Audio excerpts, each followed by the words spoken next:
Oh, I'm going home on the morning train. Oh, I'm going morning train. Our most recent work is focused on a minister here in Atlanta named Reverend Jones. He's a man that can perform in so many different styles. His nickname is the Hurricane. I gave my life to Jesus. Mr. Lance will tell you that almost every sermon he has on me is done different. No two sermons are done alike. Why don't y'all come on down here and help me, Mama? All power. I sing and preach according to the way I feel. They don't know what style I'm going to come out with that day. The same as singing.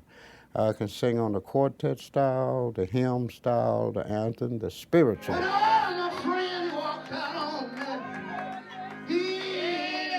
You know, that's why I've been able to reach so many people. He had recorded 7 LPs back in the 60s and 70s for a label called Jewel out of Shreveport, Louisiana. I sort of figured, you know, that's kind of was the bulk of what he had made as far as recordings. And when I met him for the first time, he told me that the amount of reel-to-reel tapes that he had would not even fit in the back of my pickup truck. And he's been going through those reels of tape for weeks now, just trying to find his best version of this song or best version of that sermon. And, you know, just listening to what he's been able to find, I'm really excited about what the final product will be. Almost everything that we've put out has come from a media format from the past, and you can remove hiss, you can remove scratches, and there's been some very sophisticated software developed for this process. The problem with it is you can go too far. You may not notice it at first when you're doing this, but after a while you start to hear these audio byproducts. You're adding digital noise to the recording. You'd much rather have the analog noise than the digital noise, because the analog noise was there in the first place. You know, a lot of the times we're using records where it's the only known copy in existence. We're not trying to fool somebody thinking that this was a commercially recorded thing in a studio 2 years ago. It is what it is. Mike has been able to use everything from the recent digital recordings to these early reel-to-reel recordings and sound fairly consistent and not over-doctored, because that's a danger too.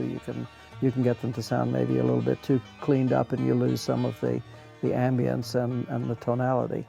I drew my knife across her breast. I try to get a natural room sound and a feeling that you're there. I murdered the only girl I loved because she would not marry me. I don't think these stories of murder and false love have been told any better at any time in history than by the old ballads of the type that Mary heard her father sing and still sings. He said, "Young man, you must go down on the banks of the Ohio." You know, I don't care where I'm at, I like to sing. Whenever I'm singing, I don't pay no attention to the crowd. I just sing what I'm singing. But I do after I get through, because I want to hear if they applaud or not.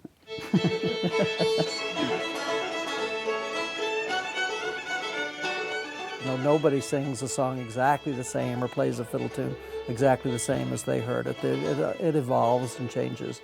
So it's not as if we're just getting artifacts of the past. We're dealing with expressive art that is totally viable. I say, well, here's something that's worth recording, that is exciting to me, and sometimes it proves exciting to others.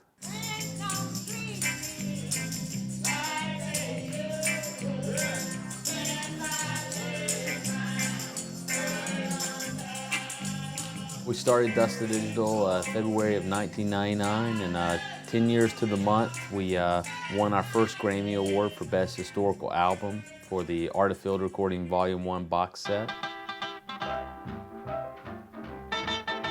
It's been a lot of work in those 10 years, but it's very exciting to have the work that we've done recognized by our peers.